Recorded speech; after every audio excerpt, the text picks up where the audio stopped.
Hey everyone, welcome to this tutorial on how to start herb seeds indoors. I'm so glad you're joining us. A little bit about myself. My name is Bobby Mabe. I am the owner of Growth Through Gardening, which is a horticultural services business. So I've been doing this work for about 10 years now. Mainly, I provide horticultural services on site. I develop programming and implement that as well. So today you're going to get a little sample of what I do with many of my clients, which is help them meet their gardening needs. So I think you're all here because you want to get those herb plants started. Herbs are fabulous. They're great in so many ways. Obviously, I think you're going to plan on eating them. And I don't know if you know this, but adding just a tablespoon of fresh herbs to your diet every day can greatly reduce your chance of heart disease. I think it's up to about 47% reduced chance of heart disease. So so glad you're interested in starting your herbs, and hopefully they will be on hand indoors or close outside so that you can really utilize the beneficial health aspect of those plants.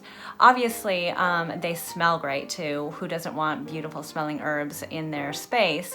And another benefit of herbs, and actually all plants, is that when we have them in our space, they actually make us happy.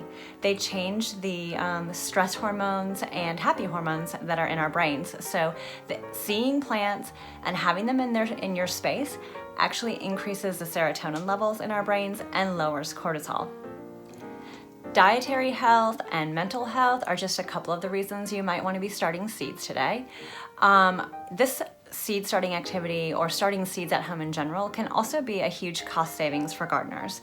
If you're going to buy established plants, or what we would call seedlings, at any sort of the big box stores like Home Depot or Lowe's or any of your local nurseries, those plants are likely to cost about $2 to $5, maybe more, each. So right now you can get a packet of seeds for about $2 to $6 on the high end, and they usually come with about 100 to 250 seeds. So you can get a lot of plants out of one seed packet. Seeds will generally last or be able to germinate for about 5 years. I push mine longer. I'm a total seed hoarder, and I have seeds that are about 10 years old. So that germination rate has definitely dropped, meaning not every seed has the potential anymore to become a seedling. But I do keep them on hand, and if I'm in doubt, I just plant several seeds instead of one in hopes that I'll get 1 or 2 plants. Starting seeds at home also allows you additional control over your product. So you can choose organic seeds, you can choose open pollinated seeds, you can choose from a variety of seeds that are available online or at various companies that offer catalogs. So you're not restricted to the plants that might be available at the local nursery or big box store. You might not be near a nursery, and so it's just a way to increase your access to a variety of plants. So you can try some really fun seeds and see what happens.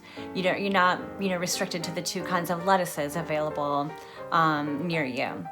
So you can add extra control in your plant selection, your seed selection, and you can also control what you're planting your seeds in.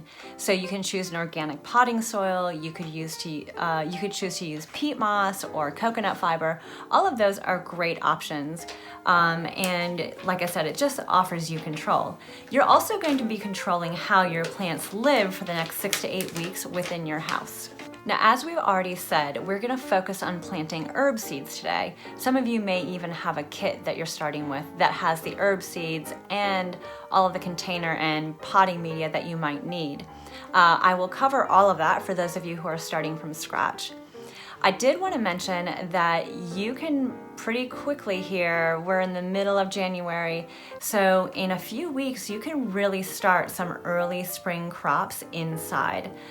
We want to think about planting seeds of plants that are going to be wanting to be outside in 6 to 8 weeks from our seed start date. Here in the Charlotte area, our last frost date is April 15th. What that means is that by April 21st, we can plant our spring plants outside and not worry about them suffering a frost. Now, that's our spring plants. Our summer plants shouldn't go out until May 1st. Those include tomatoes, peppers, squash, anything you can think of that we eat the seeds of, so melon, things like that. Those are our summer plants. They do not go outside until May 1st. Now, if you know those two dates, April 15th and May 1st, and work back 6 to 8 weeks, you will have a date on when you should be starting your seeds indoors. Now, if that sounds really complicated, don't worry, I have a great resource that I'm going to share with you now. This publication from North Carolina State is one of my favorite resources for seed starting and planting seasonally as well. If you click on the upper right-hand corner, you can download and print a PDF of a great chart that will be so useful in every season. As you can see from that planting resource, mainly in the spring and again in the fall, the seeds we're going to be starting are for leafy greens and root vegetables. Those are our spring and fall crops here in the Charlotte area. So if you really love kale, in a few weeks you're going to want to get those seeds started. I will say, if you're willing to cover your plants for a few weeks and really watch the weather between mid-March, end of March until mid-April, you can probably plant a lot of those cruciferous vegetables early. I tend to plant those early, mid-March. Kale, collards, cauliflower, things like that really don't like summer heat, and they don't mind the cold. So if I have a transplant, I may put them out a little early. You are going to have to maintain them in that if it's going to dip down in the evening and be very cold, you might want to cover them with some agricultural fabric or a sheet or anything just to keep frost off of their leaves. Okay, back to today's activity. We are going to be planting some herb seeds for indoor growth. Now, we are going to need several materials. We are going to need your container. We'll need the potting media that you want to start your seeds in. We'll need your seeds, of course. We're going to need labels, a Sharpie or other permanent marker. You can also have a planting tool on hand like this one. This actually came in one of my planting kits that I will share with you. It's one of my favorite kits, and it's available on Amazon, so I'll show you that in just a minute. But here's a simple planting tool. It actually has measurements right here, and I'm not sure if you can see them, but it does have measurements here that helps you know how deep to plant your seed. You can also use a pen or a pencil or anything. I just use my finger. There are actually microbes in the soil. For those of you that don't know, this is a little kind of healthy tip. So there are microbes in the soil that are absorbed through your skin. Those microbes increase the serotonin levels in your brain. So I talked earlier about how plants make us happy.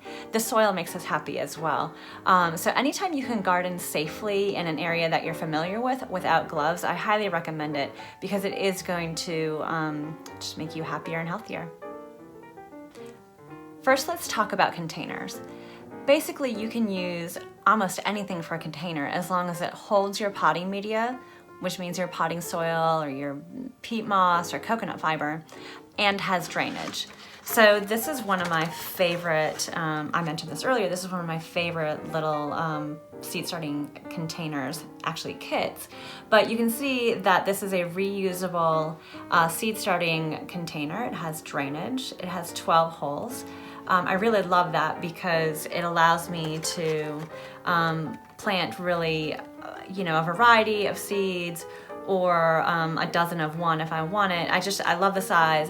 This is great for indoors. It has this underneath tray that catches any extra water, so it keeps everything really clean in the house. And it also comes with this little lid. Now, your container, you are going to want something to catch the water. You're going to have to water your seeds every day.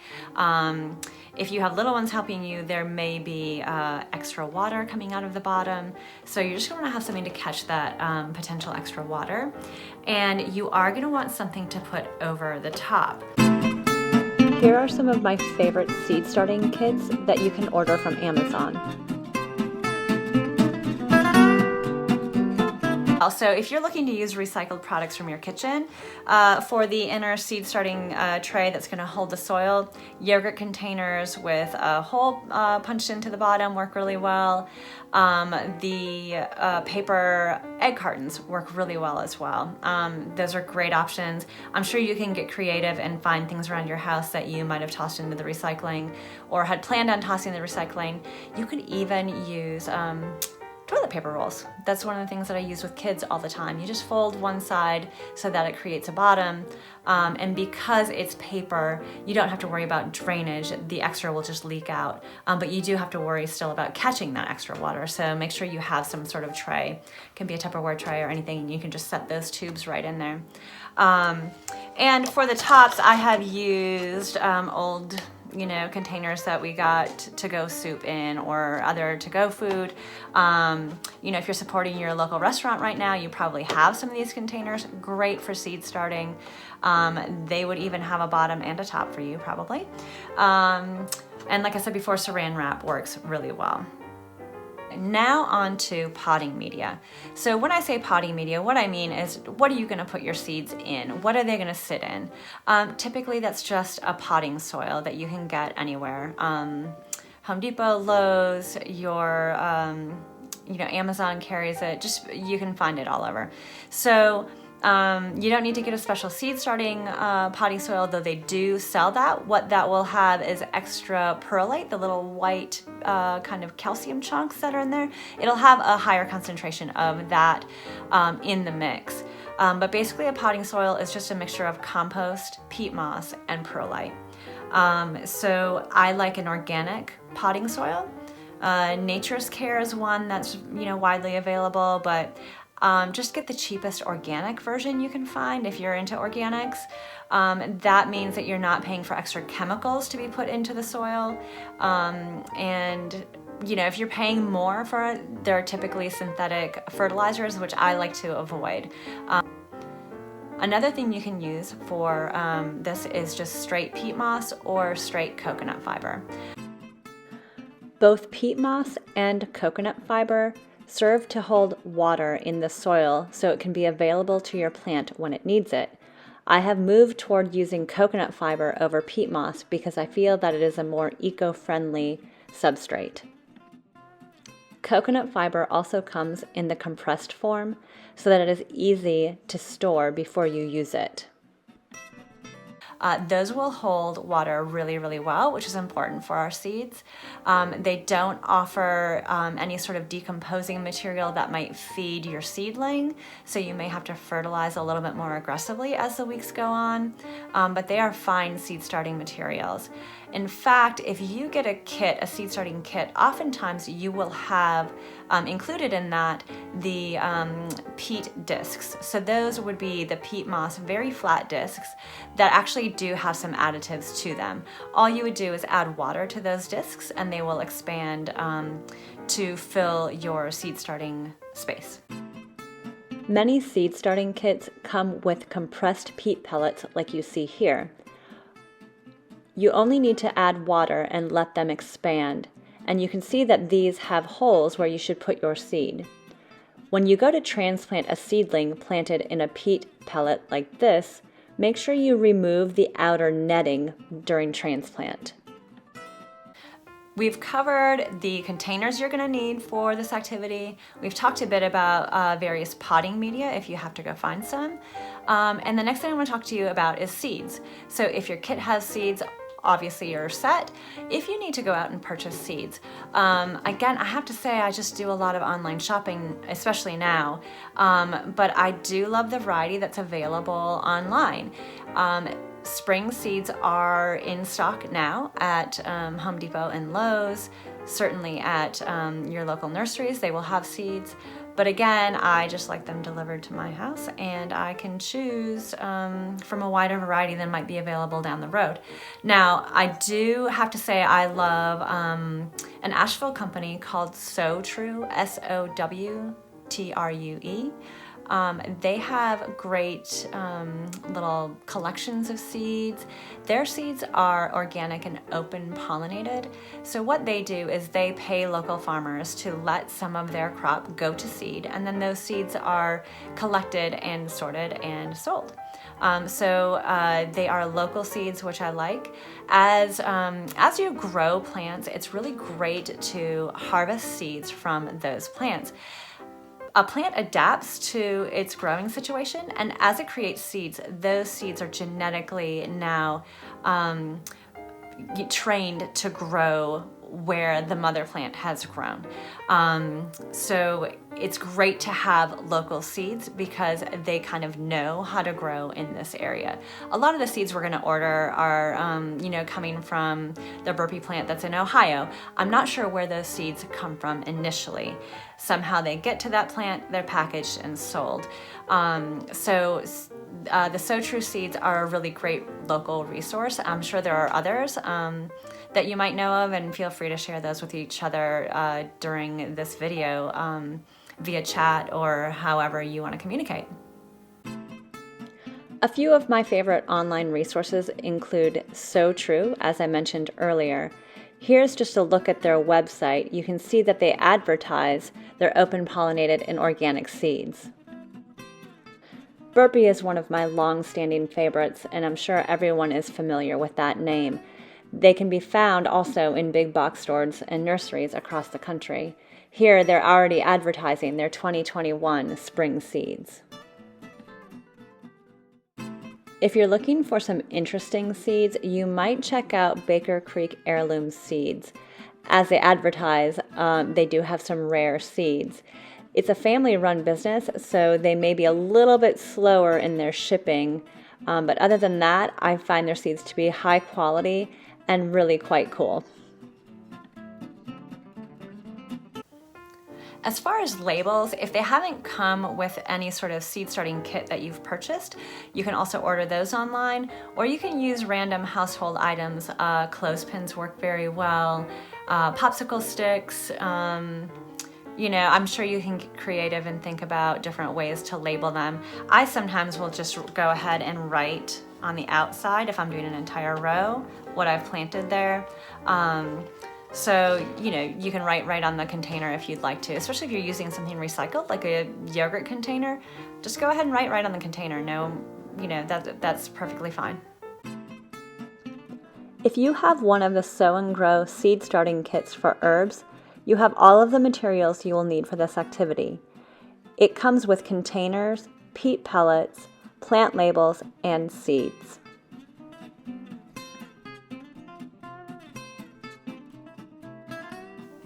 Are you all ready to get started? Let's go ahead with the activities. So we've talked about everything you need. You should have it on hand. The first thing we're gonna do is go ahead and fill up our seed starting trays with damp soil.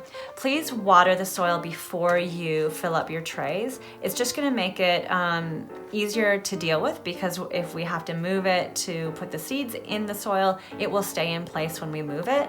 And also it gives the seeds a little head start. The seeds will not germinate without water. If we put the seeds in damp soil, we're giving them kind of a head start to absorbing that water, and the germination process will be ignited.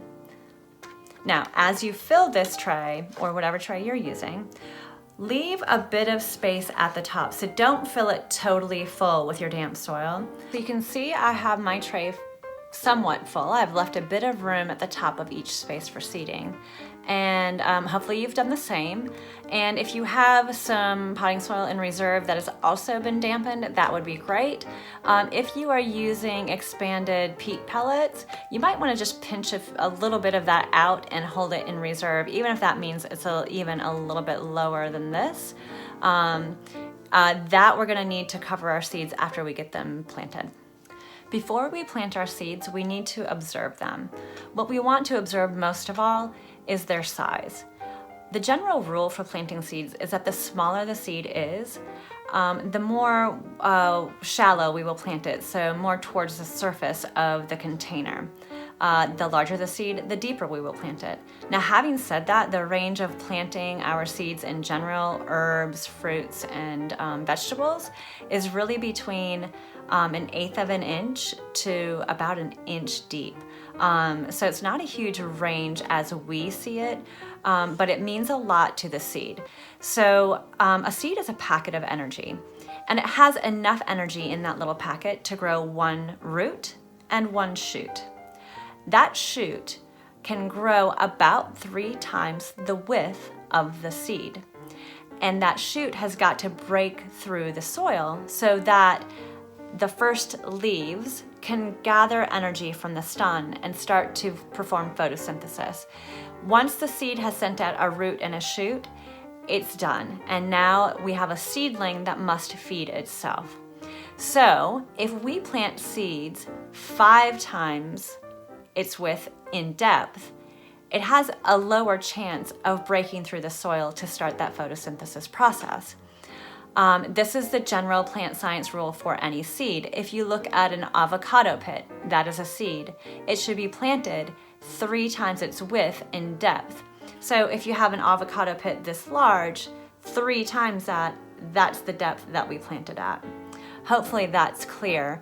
We still want to try to plant 1 seed per container. Now, that is the general rule as well. Today we're going to stray from that a little bit because these plants are going to be very tiny when they start to grow.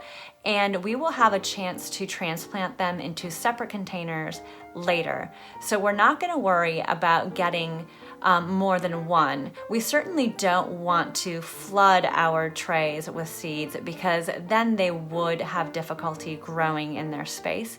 But for herbs such as rosemary, sage, oregano, and thyme, they will be very small for a very long time. And so they can share their space at least for those 8 weeks that we are caring for them indoors. If you've had a chance to check out your seeds, you've realized how small most herb seeds are. These basil seeds are actually fairly medium-sized as far as herbs go. The parsley seeds are even a bit bigger and easier to plant since they are not the same color as soil.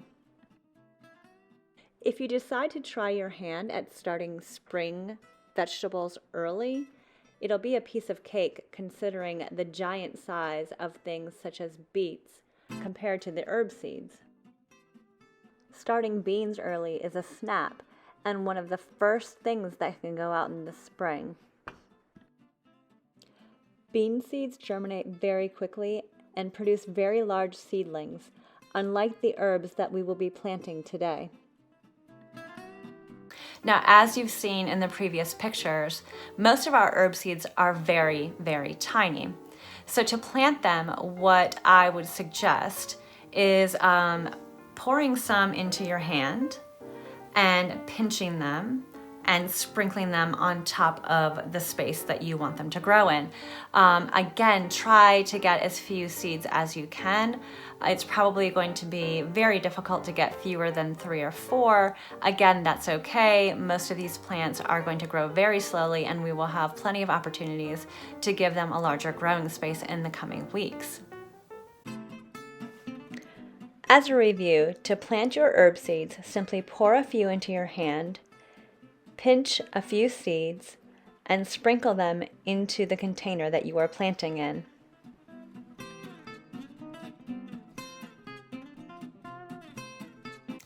A few additional helpful hints during your planting today. I have 12 spaces here. If I wanted 4 different plants, I would go ahead and allocate 3 spaces per plant.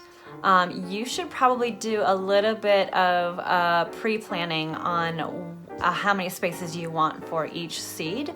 That will help you today because what I suggest doing is going ahead and planting the individual types of seeds all at the same time. So if I'm going to plant thyme in these 3 spaces, I'm going to go ahead and sprinkle hopefully 2 or 3 seeds per space.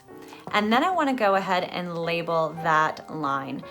Some of our planting trays and seed starting kits have up to 72 spaces. So if you're not labeling as you go, if you're like me, you're going to forget what you planted where, or even if you planted in certain spaces. So just to get it planted as well as possible, go ahead and label after you've finished each type of seed that you're going to plant. I've got my seeds planted, meaning I've just sprinkled them on top of the soil. And I have labeled each one with what was planted and today's date. Today's date is very important. If you're looking at your tray in 2 weeks and you can't remember exactly when you planted your seeds, you might think that nothing's happening and that nothing is going to grow. That's not the case. So different seeds take different lengths of time to germinate, and we may not see activity above the soil for up to a month or longer. I know that plants like parsley and cilantro and basil, you're going to see some growth probably within 2 weeks. 7 to 14 days is about the germination period for those plants. Now, things like mint, rosemary, thyme, and oregano can take up to a month before you see anything happening above the soil. So it's important to label those, and it's okay if you have ones that are going to grow at different rates, because you can always take out the plants that need a bigger home whenever they're ready. So the great thing about having these individual containers is that when I have 3 plants that are ready to go, I can take those out, move them to a bigger space, and put this tray back into its container and keep those things germinating. Once you've got those labels in, you're going to go ahead and use that remaining soil, a little bit of extra soil, or peat moss or whatever you're using to plant, and go ahead and fill those spaces. And you can see as I fill them, I'm going to go ahead and just gently tap down. What I'm doing here is I'm taking out all of the large air pockets from my container. The large air pockets are not going to be beneficial to my seed. Those large air pockets become spaces where water can sit. If our seeds sit in a pool of water, they're likely to rot rather than germinate. So we want them to be around or in a moist soil or other potting media, but we don't want them sitting in a puddle. So I'm not pushing down hard, because we also don't want our soil to be compacted and so hard that the roots have a difficult time spreading out into their space. So just a little tuck into bed for our seeds will do. Once you've finished covering your seeds with a little bit of extra soil, you can go ahead and give them an additional watering. Now, I like to water until I see water draining out of the bottom. That's when I know my containers have been saturated. And if there's drainage, you really can't overwater. As long as you have drainage, the extra water will flow out. So that's why that drainage is so important. Once you have given your seeds that second watering, you can go ahead and cover them with whatever you're going to be using to make your little mini greenhouse. Again, if a lid came with your seed starting kit, perfect. If you have to find something around the house, no problem. I'm sure you can come up with something. Otherwise, just throw a layer of saran wrap over the top, and that's going to be fabulous as well. It doesn't have to be tight on there. You can leave it a little bit loose around the top. If you want to stick a couple of toothpicks in the top and dome that saran wrap, that works as well. Okay, so that wasn't too difficult, was it? That is all there is to starting seeds indoors. But now it comes to caring for them for the next 8 weeks. So what is very important is keeping the soil damp the entire time. That may mean you need to water daily. It may mean every 2 days. It may mean once a week. It really depends on how dry the air in your house is, how quickly the water is evaporating from the soil. So there are different factors in how quickly your soil may dry out. but I just check mine every day. A great way to check and see if it needs water is, one, to check and see if there's water sitting underneath in the catchment tray. If there's water down here, that will be absorbed when needed. But the other way you can check is just put your finger in the soil, and if it feels damp down to about your first knuckle, that's great. That means most of the soil is going to be damp, and especially the soil where your seeds are sitting is damp. Now, because today we started herbs and we know our herb seeds are very close to the top of our soil, if you see your soil looks damp, that's probably a good indicator that your seeds are sitting in nice wet soil. But do check on them daily. Now, until we see leaves, your containers do not need to be in the sun at all. They could be in a cabinet, they can be anywhere. All seeds need to germinate is warmth and water. So we've given them that. These lids are creating a little bit of extra heat for them. And of course, we're keeping them watered. Once you see leaves, they definitely need to be in a sunny space. Again, make sure, especially then when they're getting sun, it will tend to be hotter in here. So you'll want to check on the water for sure every day. Now, once you see leaves, you can also take the lids off.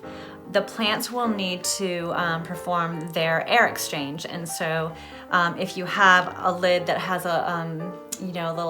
holes in them so the plants can breathe, that's great. But I just recommend taking those lids off at that point. If that is different and you have some leaves coming up here and nothing over here, you may just want to poke holes in the saran wrap, or again, just open the holes on your lid. But I do like to keep the temperature up and the moisture levels up until I see leaves on all of my herbs. To give you an idea of what you'll be looking for, here is a picture of basil seedlings that are about 5 weeks old. These sage seeds were planted the same day as the basil from the last picture. You'll have to look very closely to see the tiny pennyroyal seedlings. Pennyroyal is in the mint family, and this is what you can expect if you're planting mint. Seeds only need warmth and water to germinate. Now, once our seeds become seedlings, or little plants with leaves, they're going to need different things. I've already discussed to move them to a sunny space. They're going to need to breathe, so make sure they don't have a tight, closed lid over them. They're going to need water, and they're also going to need food. So they're going to try to feed themselves through their root systems and through gathering sunlight from their leaves. I like to use a nice organic fertilizer. This is my new favorite. This is a dry fertilizer that you can either shake on your plant or add to water when you're watering. For small seedlings like this, I think the shaking of the dry is going to be a little bit easier, just because you can control how much fertilizer each plant gets a little bit better. But if you prefer to go ahead and dilute this into water in a watering can, you can do that as well. Again, this is just my latest favorite. You can buy others, again, in all of the places that we've talked about earlier. I do like an organic fertilizer. I like this one because there's no odor to it. So the fertilizer that I use outside definitely has a distinct odor. How often should we fertilize our seedlings? We'll be watering them initially every day, and maybe backing off to every 2 or 3 days after that. But I like to say at this small stage, you could probably fertilize every other week. I don't know that the plants need more than that. Once they're more established, I would say fertilizing once a month is plenty. And that's how we do our outdoor gardens, is that I fertilize once a month, and that's fabulous, especially during the growing season. So if I'm harvesting food for my plants, I'm feeding my plants with a fertilizer. That's sort of the rule of thumb I go by. In the winter, if some of my plants are more dormant, there's no need to fertilize during that time because they're not really actively eating. They've gone dormant and they're resting. Once they start to wake up in the spring, I'm going to want to make sure that I'm feeding them again. Okay, so we know that our seedlings are going to need water, they're going to need food, they're going to need sun, they're going to need plenty of time as well. Like I said, they're going to take at least a month before we see any growth for a lot of the perennial ones. So they're going to need time and they're going to need space. So initially they just need to be kept in a safe space like this. And once they start to outgrow their initial home, they will need to be transplanted. When do we know that our plants need a new home? When the general rule of thumb for transplanting is when a plant has 6 leaves or more, it is ready to go into a new home. If your plants just start to get too big for their home, it's time for them to move. So, common sense, observing your plants, but also that rule of thumb of 6 leaves or more and they're ready to be transplanted. If that is before our April 15th date where they can be planted outside, they're just going to need a bigger container and be kept indoors a little bit longer. A couple of main points I want to make about the transplanting process. Common sense tells you that when you move a plant into a new home, it should probably be bigger so that there is space for it to grow. Also, make sure your plant is facing the same way it is now, roots down, shoots up.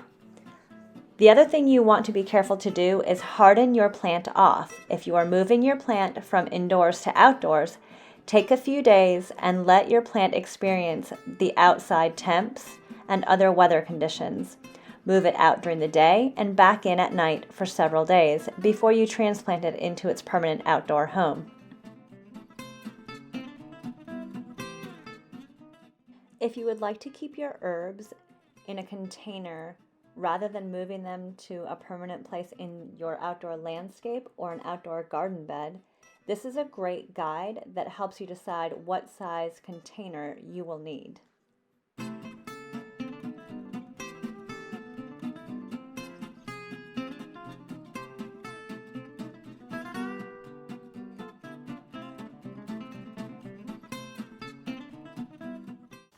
Thank you all so much for joining us on this tutorial. I hope you had fun planting your seeds, and I hope that if you have not ever started seeds at home before, you have seen how simple it is. And I hope that with the resources that are attached to this video and included within it, that you are excited to continue to start seeds inside, to get a jump start on all of your seasonal gardening. And also I hope that you have increased health and happiness. Enjoy your plants, and again, thank you so much for joining us.